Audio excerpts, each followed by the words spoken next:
श्रीनाथजी चरित्रामृत ग्रंथ सचित्र ग्रंथ महाप्रभु जी वल्लभाचार्य जीए श्री गोवर्धन नाथ जी ने गोवर्धन कंदरामांथी प्रगट थयेला श्रीनाथजी महाराजनी जे सेवाक्रम शरू कर्यो ते काचुं मंदिर हतुं, पछी त्यां ज पाकું मंदिर थयुं। अने आ बधी वात ए श्रीनाथजी चरित्रमा विस्तारथी वर्णन करी छे कि गोवर्धन नाथजीए त्यां शुं लीलाओ करी।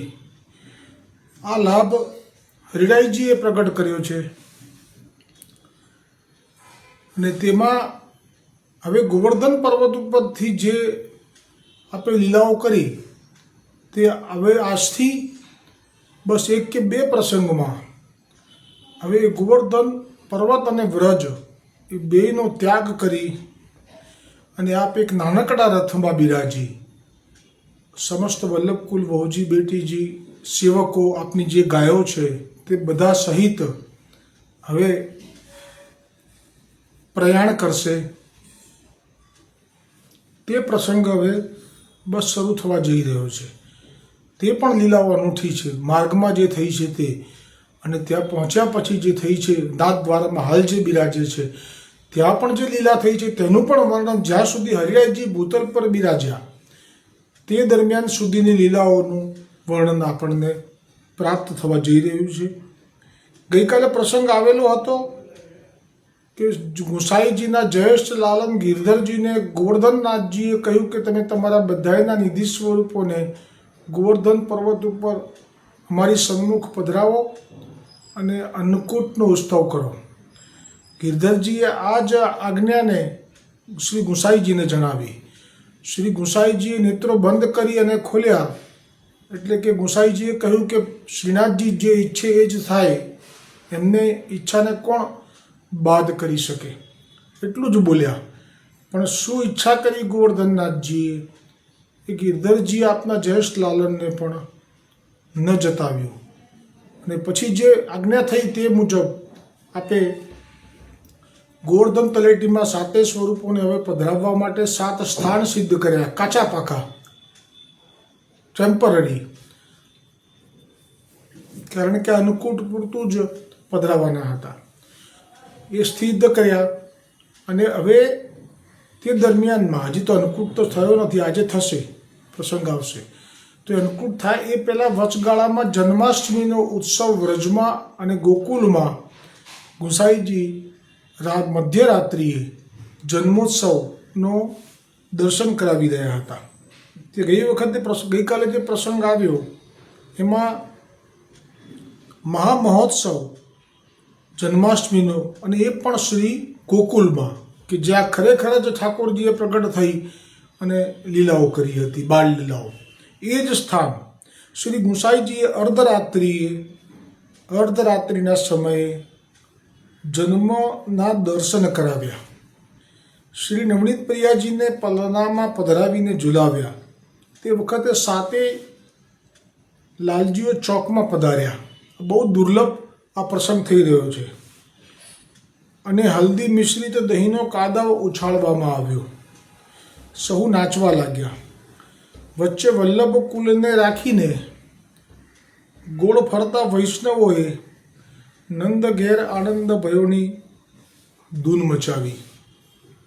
ते वखते लोको दहीना कादवमां लपसता हता।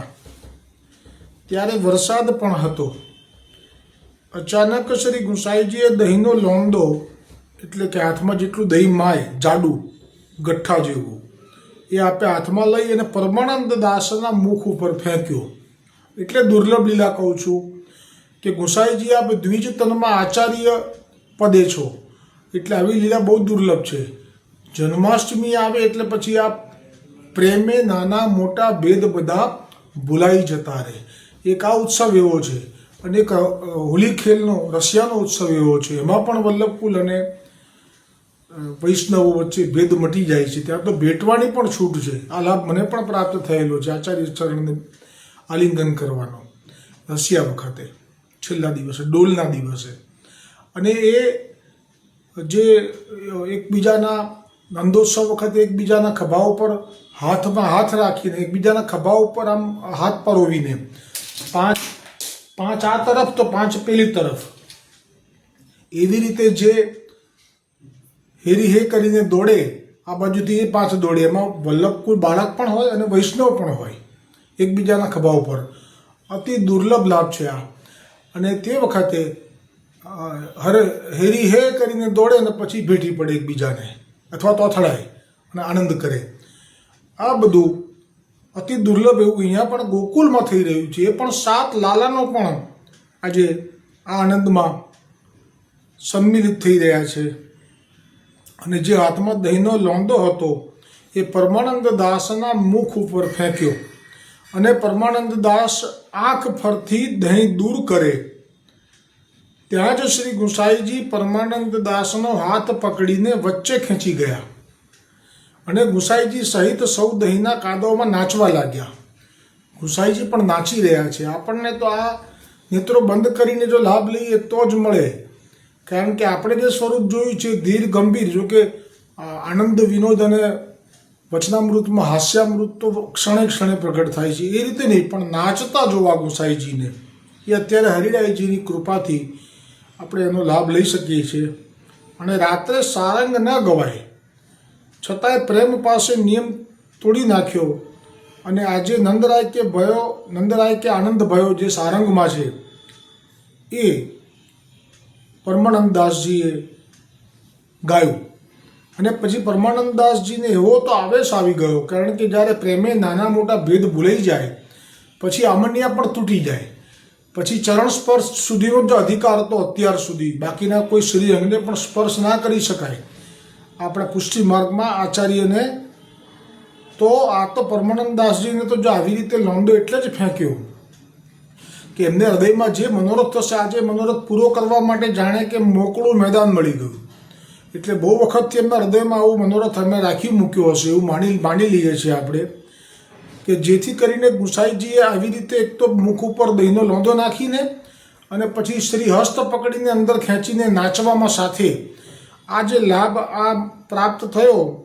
એટલે પછી પરમાનંદદાસજીને એવો આવેશ આવ્યો કે પરમાનંદદાસજી એ તોક સખા છે અને તે અત્યારે માનો કે સામે સાક્ષાત શ્રી કૃષ્ણ જ છે મારી સાથે નાચી રહેલા, એટલે જાણે કે શ્રી કૃષ્ણને ઉંચકી લઉં એવો જે મનોરથ કે ભાવ થયો તો તેમણે શ્રી ગુસાઈજીને ઉંચકી લીધા પરમાનંદદાસજીએ અને અંગ અંગ ભીડાયા. ને ત્યાં તો પરમાનંદદાસજીના શરીરમાં અતિ રોમાંચનો અનુભવ થયો. આ તો જીરવવું પણ દુષ્કર છે. આપ તો રસથી ભરેલા છો, આપણા અંગને અંગ જ્યારે ભીડાઈ જાય તો શું સ્થિતિ થાય? જે જીરવી શકે એ જ જીરવી શકે, બાકી તો દેહ પણ છૂટી જાય. અને ખરેખર એવું થયું કે જ્યારે અંગથી અંગ ભીડાયા ત્યાં તો પરમાનંદદાસજીના શરીરમાં અતિ રોમાંચનો અનુભવ થયો, જાણે કે આખા શરીરમાંથી વીજળી પ્રસરી ગઈ. કારણ કે આ સ્વરૂપનું આલિંગન એ કાચા પૂચાનું કામ નથી. આખા શરીરમાંથી જાણે કે વીજળી પ્રસાર થઈ ગઈ એવો એમને એક સુંદર અદ્ભુત અલૌકિક અનુભવ થયો. અને પછી પરમાનંદદાસજી નાચવા લાગ્યા અને પારદર્શક પડદાથી પાછળથી વહુજી બેટીજીઓ પણ રસાન્વિત થઈ ઉઠ્યા. ખરેખર મહાપ્રભુજી વલ્લભાચાર્યજીએ અને ખાસ કરીને શ્રી ગુસાઈજીએ, મહાપ્રભુજીએ પણ ખરું, આપે આપના વહુજી બેટીજીને વૈષ્ણવોથી પડદો નથી કરવા દીધો. આ જે ઝીણો પડદો છે ને એ સનાતન ધર્મમાં જે પરંપરા છે કે સ્ત્રીઓથી પડદો હોવો જોઈએ એનું એક ખાલી ઔપચારિકતા પૂર્વક જ આ ઉદાહરણ પૂરું પાડ્યું કે અમે પડદો રાખ્યો છે, પણ એ પડદાનો અર્થ જ નથી. એ પડદામાં ઝીણી જાળી, એટલે કે આપણને પણ વહુજી બેટીજીના દર્શન થઈ શકે, વહુજી બેટીજીને પણ વૈષ્ણવોના દર્શન થઈ શકે અને સાથે આપના વલ્લભકુલના પણ તેમને દર્શન થઈ શકે.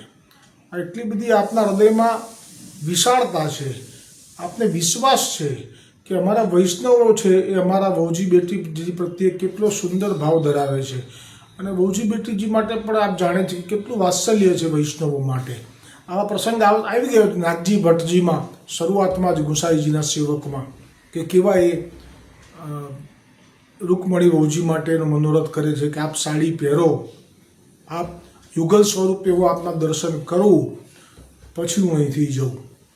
એવા સુંદર સુંદર પ્રસંગો છે. આ એ જ ભાવ છે. એટલે તો પારદર્શક પડદાની પાછળથી વહુજી બેટીજીઓ પણ રસાન્વિત થઈ ઉઠ્યા.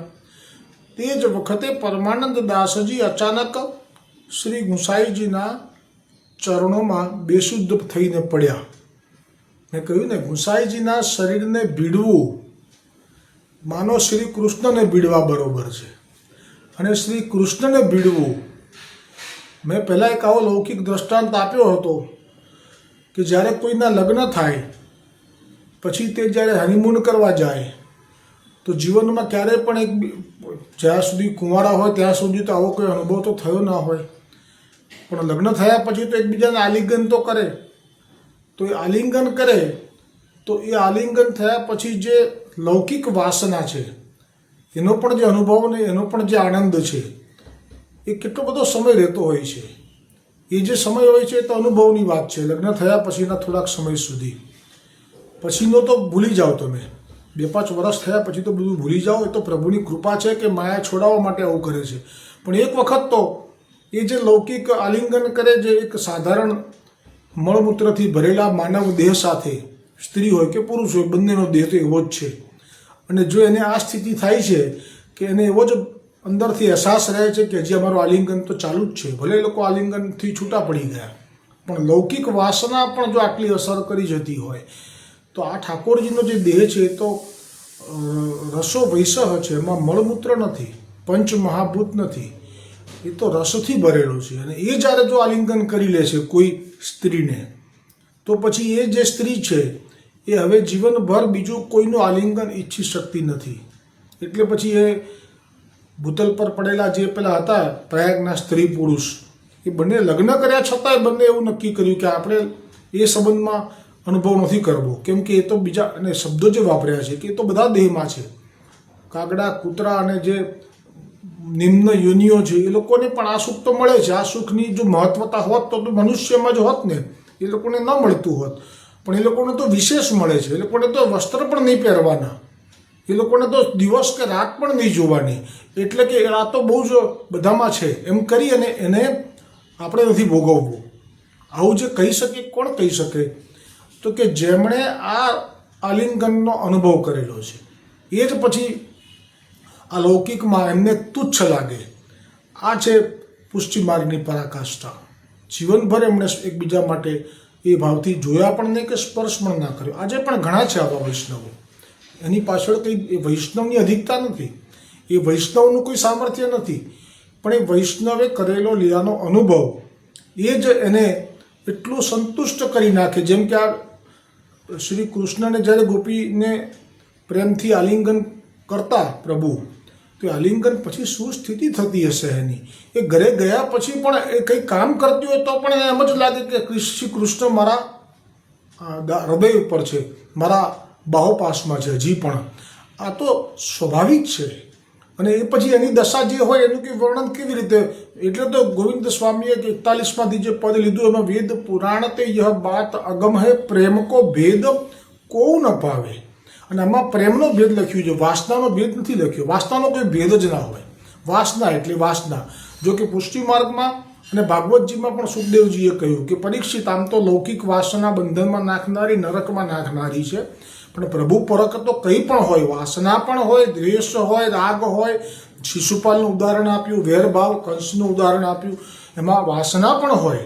જાર ભાવ સાથે ભજેલી, એટલે કે પોતાનો પતિ છોડીને પણ એને પ્રેમ કરે અને એને સાથે વાસનાનો સંબંધ રાખે શ્રી કૃષ્ણ પ્રભુ સાથે, તો પણ એને બાધક નથી. એવું સુખદેવજીએ પરીક્ષિતને કહેલું. રાસ વખતે જે આ ગોપીઓને આપે નામ લઈ લઈને વેણુનાદ કરીને બોલાવી લે, બધી આવી ગઈ મધ્યરાત્રિએ. એ વખતે ભગવાન શ્રી કૃષ્ણએ અત્યારે જાણે કે એક પોતે પુરુષ છે, આ સ્ત્રીઓ છે, એ પણ કોઈકની સ્ત્રીઓ છે, કોઈની સાથે વિવાહ થઈ ચૂકેલો છે, અને છતાંય મારી પાસે આ ભાવથી આવી છે. તો એક પરીક્ષા કરવા ખાતર એ જે શાસ્ત્રની મર્યાદા છે એ પ્રગટ કરી છે આપણે ભાગવતજીમાં રાસ પહેલાં કે છે કે ઓહો તમે આ મધ્યરાત્રિએ કેમ આવ્યા, બોલાવ્યા છે આપે છતાંય પરીક્ષામાં આવું હોય એ તો ચલો, પણ પછી જે કહ્યું કે તમે જે મનોરથ સાથે આવી છો, અમારી સાથે સહવાસનું જે સુખ પ્રાપ્ત કરવું છે, એ સુખ એ તો તમને નરકમાં નાખનારું છે. એમ કરીને શાસ્ત્રનો સિદ્ધાંત ટાંક્યો કે જે કોઈ પણ વિષય સુખ માટે પર પુરુષનું ગમન કરે છે, સહવાસ કરે છે, એ નરકમાં જાય છે. શું ઠાકોરજીનું વચન મિથ્યા હોય? શાસ્ત્રોનું વેદની વાણી તો પ્રભુની વાણી છે, પણ પ્રભુ પરક હોય તો પછી મિથ્યા કેમ થઈ જાય છે કે કરતું અકર્તું અન્યથા કરતું સર્વ સામર્થ્યયુક્ત પ્રભુ છે. પ્રભુ એ પ્રભુ છે, અમૃત છે, અજાણતા અમૃત પી લે તો પણ અમર થઈ જવાય છે. તો આ તો અમૃતના પણ પ્રગટ કરનારા છે. એટલે આ જે પુષ્ટિ માર્ગ છે એ બધાને જટ સમજાય એવો નથી. અત્યારે પણ જુઓ ને, પરમાનંદ દાસજી અચાનક જ ગુસાઈજીના ચરણોમાં બેસુદ થઈને પડ્યા. કોઈને ખબર નથી પડી, બહુજી બેટીજીને બાળકોને, કે આ શું થયું. એકલા ગુસાઈજી જાણે છે. જ્યાં શ્રી ગુસાઈજીએ જળ ખોબામાં રાખી વેદ મંત્રો ભણી પરમાનંદ દાસ પર છાંટ્યું, ત્યાં તો પરમાનંદ દાસજી સર્વ રસના અનુભવ સાથે જાગ્યા. આખી જન્માષ્ટમી આ જે લાભ આપ્યો ને, એ કેમ આપ્યો? ગુસાઈજી જાણે છે કે આ ભૂતલ પર હવે છેલ્લામાં છેલ્લો આ રસનો અનુભવ કરાવી લઉં, પછી તો આ દેહ છોડી અને નિત્ય લીલામાં જઈ રહ્યા છે.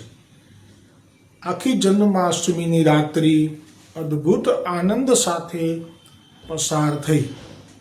હવે શ્રીનાથજી બાવાનો મનોરથ હતો કે શ્રી ગિરિરાજ પર શ્રી ગુસાઈજીના સાતે લાલન શ્રીના સ્વરૂપો સાથે અન્નકૂટ આરોગવો, જે આવી ગઈ વાત આગળ. તે જાણી શ્રી ગુસાઈજી પ્રભુના સાતે લાલનના સ્વરૂપોને જતીપુરા એટલે ગોપાલપુર જે છે ગોવર્ધન પર્વતની તલેટીમાં, જ્યાં પેલા ગૃહ તૈયાર કરાવ્યા હતા, એ સાતે લાલનના સાતે સ્વરૂપોને અન્નકૂટ આરોગવું છું તે જાણીને જતીપુરા પધરાવવા માટે રાજા માનસીની સહાયથી જતીપુરામાં 7 ગૃહોનું નિર્માણ કરાવી દીધું. આ પુષ્ટિ માર્ગમાં જે વૈષ્ણવ છે, સમર્પિત છે, એમાં જેની પાસે ખૂબ દ્રવ્ય છે, પણ એકલું દ્રવ્ય પૂરતું નથી, સાથે એનો મનોરથ પણ છે કે આ જે કંઈ પણ સમર્પણ કર્યું છે, માનસીની વાત કરું છું, પછી આસ્કરણજીનું પણ નામ આવશે આમાં, તે બંનેની વાત કરી લઉં છું કે આ બંને પાસેથી દ્રવ્ય સેવામાં વિનિયોગ કરાવવામાં આવશે આજ્ઞા કરીને. તો એની પાછળનો ભાવ કહું છું કે આ માનસી, આ આસ્કરણજી એ વખતે રાજા છે, હજી તો એમણે વૈરાગ્ય નથી થયો, એટલે એ બંનેને આજ્ઞા કરવામાં આવશે. એમાં અત્યારે જે માનસીને આજ્ઞા કરી એમાં જતીપુરામાં 7 ઘર કાચા પાકા મેં કહ્યું ને, એ સિદ્ધ કરાવવા માટેની આજ્ઞા કરી. અને હવે રાજા આસ્કરણના ધનના વિનિયોગથી અન્નકૂટ મનોરથની પૂર્વ તૈયારી શરૂ થઈ ગઈ. આ પુષ્ટિ માર્ગમાં એવી રીતિ છે, જેમ મીરાબાઈ અને અજબ કુંવરબાઈ બંને બેઠેલા હતા, શ્રી ગુસાઈજી પધાર્યા. મીરાબાઈ રાજરાણી હતી, એને છાજે એવું ખૂબ બધું સુવર્ણ મોર વગેરે રોકડા વગેરે બધું શ્રી ગુસાઈજીના ચરણોમાં એક સંત પધાર્યા છે એવા ભાવ સાથે ધર્યા. પણ તરત સેવકે કહી દીધું છે, બધે કહેતા રહ્યા છે સેવકો, મહાપ્રભુજીના સેવકો પણ કહેતા હતા, ગુસાઈજીના સેવકો પણ કહેતા હતા કે અમારા આચાર્ય પુષ્ટિ માર્ગમાં જે શરણે આવેલા જીવો છે તેમના સિવાય અન્યથી કશું અંગીકાર કરતા નથી. એટલે મીરાબાઈએ બધું પાછું લઈ લીધું અને ચાલ્યા ગયા. અજબ કુંવરબાઈ લીલાના જીવ હતા, એટલે તાપ થયો અને પછી શરણે આવ્યા. પછીની વાત પછી. મૂળ વાત છે, પુષ્ટિ માર્ગમાં શરણે આવેલા દૈવી જીવોનું દ્રવ્ય એ સેવા માટે આજ્ઞા કરવામાં આવે છે. કોઈ પણ લૌકિક પ્રયોજન માટે કંઈ ધર્મશાળા કરવાની છે, કે અહીંયા સ્કૂલ કરવાની છે, કે અહીંયા હોસ્પિટલ કરવાની છે, એવા કોઈ પણ કાર્યો માટે મહાપ્રભુજી ગુસાઈજીએ ક્યારે પણ વૈષ્ણવને આજ્ઞા નથી કરી. ગોવર્ધનનાથજીએ પણ આજ્ઞા કરી હોય, જેમ કે પેલા માધવદાસ સૌરાષ્ટ્રવાળાને, તો એ પણ કીધું કે તું નવોડા સ્ત્રીના જે 16 શણગાર હોય સુવર્ણના હીરાના, એ બધા સિદ્ધ કર, અને તું આ વખતે અધિક માસમાં આવે બધા વૈષ્ણવને મનોરથ કરાવવા માટે આખા મહિના માટે એ વખતે લેતો આવજે. તો ગોવર્ધનનાથજીએ પણ માગ્યું, તો એ માધવદાસજીને આ સાંભળ્યા પછી તો જે આનંદ થયો છે કે મારી પાસે માગીને લીધું, અને એ માગે ત્યારે મોટા દરિયામાંથી એક ડોલ કાઢવા જેટલું હોય. આ વાત છે. આ આસ્કરણ રાજા અને માનસી એમાં પણ ભેદ છે. માનસી સાધારણ વૈષ્ણવ છે, નામધારી, પણ એનો પણ અંદરનો તાપ હશે કે મારે કંઈક કરવું છે. જેમ અકબરે કીધું કે મને પણ સેવા આપો, સેવા આપો, પછી પેલો મણી આપ્યો ને એ બધું. એવી રીતે માનસીને પણ તાપ હતો અંદરથી. એટલે માનસીનો આ તાપ દૂર કરવા આજ્ઞા કરી કે આ 7 કાચા ઘરો કરો. પણ ઠાકોરજીને જે વિનિયોગ થશે અન્નકૂટમાં ખૂબ બધું સામગ્રી, એના માટે માનસીના દ્રવ્ય માટેની કામના ના કરી, કેમ કે નામધારી વૈષ્ણવ છે અથવા તો સાધારણ વૈષ્ણવ છે, અને એવો ભાવ નથી. ભાવ વગર પ્રભુ આરોગ્ય નહીં. એટલે આસ્કરણ એમનો ભાવ તો શું, આજે એ પ્રસંગ ચાલુ થયો છે ને 252માં, આગળ વધશે આજે ધીરે ધીરે, બહુ સુંદર છે. એમનો ભાવ તો જુઓ તમે. અત્યારથી જ એક પદ સાંભળીને એમ કહી દીધું કે આ બધું મેં ન્યોછાવર કરી દીધું. મારે અકબર પેલા તાનસેનને કહી દીધું કે તું લઈ જા, રાણી પણ લઈ જા, આ ખજાનો પણ લઈ જા. આ પદ જે ત્યાં સંભળાવ્યું છે ને એના બદલામાં. તો આ ભાવ થયો. અને એક પેલો ભાવ જુઓ, પેલા વૈરાગી અને ક્ષત્રાણી ઉપર બહુ જ દ્રવ્યો ઉપર આશ્રય હતો, પોતાના માટે નહીં, કોઈના માટે. ગોવર્ધનનાથજી એની સાથે બોલવું હતું સાનુભાવમાં, પણ એનો આશ્રય જે ક્ષત્રાણીનું દ્રવ્ય કામમાં લઈશ કોઈના માટે, એવો આશ્રય છોડાવવા માટે આપે ગોવર્ધનનાથજીએ ગુસાઈજીને આજ્ઞા કરી. પછી ગુસાઈજીએ જે શ્રમ લીધો છે, જે ક્યારેય પણ ના લે કોઈના માટે. ગુસાઈજી શા માટે કોઈને કહે કે મારે 5000 રૂપિયાની જરૂર છે, પછી પેલો વૈરાગી લેવા જાય પેલી પાસે, ક્ષત્રાણી પાસે, કે તે કીધેલું ને કંઈ કામ હોય તો કહેજે, તો મારે કામ છે. તો પેલી કે શેના માટે? તો કે ગુસાઈજી માટે. તો તરત આંખ ફાટી ગઈ એની, ગભરાઈ ગઈ, મારા 5000 ગયા. તો આવા લોકોનું કંઈ ઠાકોરજી વલ્લભ વિઠ્ઠલ લેતા નથી કે જોતાય નથી, અને એના માટે એમને વાંધોય નથી. કારણ કે લોભી હોય તો વૈષ્ણવ હોય, કેમ પેલો નહોતો બુરુખાંડ બી કાઢવા ગયો. વલ્લભ વિઠ્ઠલને શરણે લીધા પછી એમના જે સ્વભાવમાં પરિવર્તન નથી થયું, એની સાથે એમની પાસે સમય નથી એવું બધું જોવાનો. પણ હવે ગોવર્ધનનાથજી આજ્ઞા કરી હતી ને, એટલે આપે એટલો બધો પ્રયાસ કર્યો કે પહેલાં તો 5000 મંગાવડાયા, પછી એ 5000ની 5 થેલીઓ હતી કે 1000ની, એ આપે જ આપના ઘરમાં ક્યાંક સંતાડીને દાટી દીધી. પછી સમય થયો એટલે ના આપી પાછી. પછી પેલીએ કીધું કે ના, શરત જ એણે કરી હતી કે આ 5000 આપું છું, પણ તારે મને પાછા આપવાના, હું ગુસાઈજી પાસે પાછા નહીં માગી શકું. તો કહે છે હા હા, મને તો ગુસાઈજી પર વિશ્વાસ છે. પણ એને ખબર નથી કે ગોવર્ધનનાથજીની આજ્ઞાથી ગુસાઈજી હવે કઠોર થઈ જશે. બધું જૂઠું બોલવામાં પ્રભુને શું શ્રમ પડે? કરતુંમાં કરતું તો બોલવાનું નહીં. એટલે કહે છે કે તો આપ નાથ, આપે કહ્યું હતું કે આપ આપશો કૃપાનાથ, તો પાછા આપો માગે છે. તો ગુસાઈજીએ જે જવાબ આપ્યો છે કે હમણાં તો મારી પાસે નથી, હવે તો અમે જ્યારે ગુજરાત જઈશું, અમે વિજય કરીશું, અને પછી ચરણે ભેટ આવશે, એમાંથી અમે એના ખર્ચો બાદ કરીશું, પછી વધશે તો થોડું ઘણું આપીશું. એટલે પેલા જે વૈરાગી હતો વૈષ્ણવ, જેની પર કૃપા કરવા તે તત્પર છે ગોવર્ધનનાથજી, એ એટલો બધો ડરપી ગયો કે ગુસાઈજી પાસે પ્રભુ છે, ખોટું ના બોલે, આવો અપેક્ષા નથી રાખી. હવે એ પેલીને મોં નથી બતાવી શકતા. આ બધું એટલે તો કર્યું કે એનાથી છુટકારો કરાવવો છે. ગોવર્ધનનાથજી આજ્ઞા કરી એટલે ગુસાઈજી કોઈનામાં પડતા પણ નથી. હવે પેલીએ કીધું કે મારા પૈસા નથી આવ્યા, આજે છેલ્લી વખત તને કહું છું કે મારા 5000 લઈને આવે, તું ત્યાં જઈને ગુસાઈજી પાસે ગમે તે કર, તું જે કરે મારે નહીં જોવાનું. આ વૈષ્ણવ છે, મહાવનમાં રહે છે, ક્ષત્રાણી છે, ગુસાઈજીથી બ્રહ્મસંબંધ પામી છે, ગુસાઈજીથી પ્રભુ પુષ્ટ કરાયા છે. પણ શું કહે છે, હવે આ ગુંડા બે રાખ્યા છે, ભાડે પૈસા આપી દીધા છે સારા એવા એમને, એ તારી પાછળ પાછળ આવશે. આજે તું જો પૈસા લઈને ના આવ્યો 5 થેલી, તો આ તને બેને પકડીને જેલમાં લઈ જશે, અને જેલમાં આ બે પણ મારશે અને જેલના માણસો પણ મારશે. આટલી તૈયારી છે મારી, આજ જે મોકલ્યા, હવે તું જા. આ વાત છે. કોનું દ્રવ્ય કોણ સ્વીકારે છે એ એમને નથી સ્વીકારતા. માનસીનું ફક્ત મંદિર કાચા ઘર માટે લીધું, આસ્કરણનું ધન અન્નકૂટ મનોરથની તૈયારીમાં લીધું. આ પુષ્ટિ માર્ગની પરંપરા છે. દુર્ગાવતીજીના દ્રવ્યથી ગુસાઈજીના 7 ઘર તૈયાર થયા. મહાપ્રભુજીએ જે નંદોત્સવ કર્યો વૈભવથી, પરમાનંદ પુરુષોત્તમ કાશીવાળા પુરુષોત્તમ શેઠના ઘરે, એ પુરુષોત્તમ શેઠના એ સમર્પિત દ્રવ્યથી કર્યો. તો સમર્પિત દ્રવ્યથી અલૌકિક મનોરથ થાય. પોતાની સિદ્ધિ, પોતાની વાહવા કે પોતાની વ્યક્તિગત કોઈ લાભ માટે થઈ અને આવી કોઈ જગ્યાએ આજ્ઞા ના કરી દેવાય કે આ સમર્પિત દ્રવ્ય તમે હવે આ દાન પુણ્યમાં આપી દો, કે આ સ્કૂલમાં આપી દો, કે આ. અને એ પછી જ્યારે વિપરીત કોઈ પણ આજ્ઞાઓ શરૂ થાય તેના પરિણામ પણ વિપરીત આવે અને આની દેખાદેખી જો બધા કરવા લાગી જાય તો તે બધાનો ભાર પણ એમના માથે આવે. આ રીતે આ ચર્ચા એટલે કરી કે જો આજ્ઞા થાય છે પણ બરાબર પ્રભુ માટે થાય છે, ક્યાં તો વૈષ્ણવો માટે થાય છે, અન્યથા નહીં. તો આ રીતે આસકરણ રાજાએ અન્નકૂટની તૈયારી કરવા લાગ્યા એમના દ્રવ્યથી, અને પછી શ્રી ગુસાઈજી પ્રભુના 7 લાલનના સ્વરૂપોને જતિપુરામાં પધરાવવા માટે રાજા માનસીની સહાયથી જતિપુરામાં 7 ગૃહનું નિર્માણ કરાવી દીધું. અને આસકરણના ધનથી વિનિયોગથી અન્નકૂટ મનોરથની પૂર્વ તૈયારીઓ શરૂ થઈ ગઈ. શ્રી ગુસાઈજીએ ગોકુલથી 7 સુખપાલ પાલખીઓમાં 7 સ્વરૂપો પધરાવ્યા. આ બધું આંખો બંધ કરીને લાભ લેવા જેવો છે કે ગોકુલથી 7 સ્વરૂપો. સર્વપ્રથમ તો મથુરેશજી ગિરધરજીના માથે બિરાજે છે. બીજું સ્વરૂપ ગોવિંદરાયજીના માથે બિરાજે છે. વિઠ્ઠલેશજી કેડે હાથ દઈને ઊભા છે, અડધું શ્યામ અડધું ગૌર સ્વરૂપ છે, સાથે યમુનાજી છે ચારા જાંગળનું. આ બધા સ્વરૂપોને ખૂબ પ્રેમથી વાળથી, અને એ લોકો પણ ઉત્સુક છે ક્યારે અમે ગોવર્ધનનાથજીની સન્મુખ થઈ જઈએ. આ જે ગિરધરજી, પછી બાલકૃષ્ણજીનું સ્વરૂપ એ સાક્ષાત દ્વારિકાધીશજી જે સંભલવાલાથી આવેલું એ આપણે પાલખીમાં પધરાવ્યું. અને ગોકુલનાથજીનું સ્વરૂપ એ આપણે પધરાવ્યું. અને હવે આવે છે રઘુનાથજી, જેમને શ્રી ગોકુલચંદ્રમાજી જે મહાવનની ક્ષત્રાણીને પ્રાપ્ત થયા હતા, તે પણ સુખપાલમાં વાતે ગાતે પધરાવવામાં આવ્યું.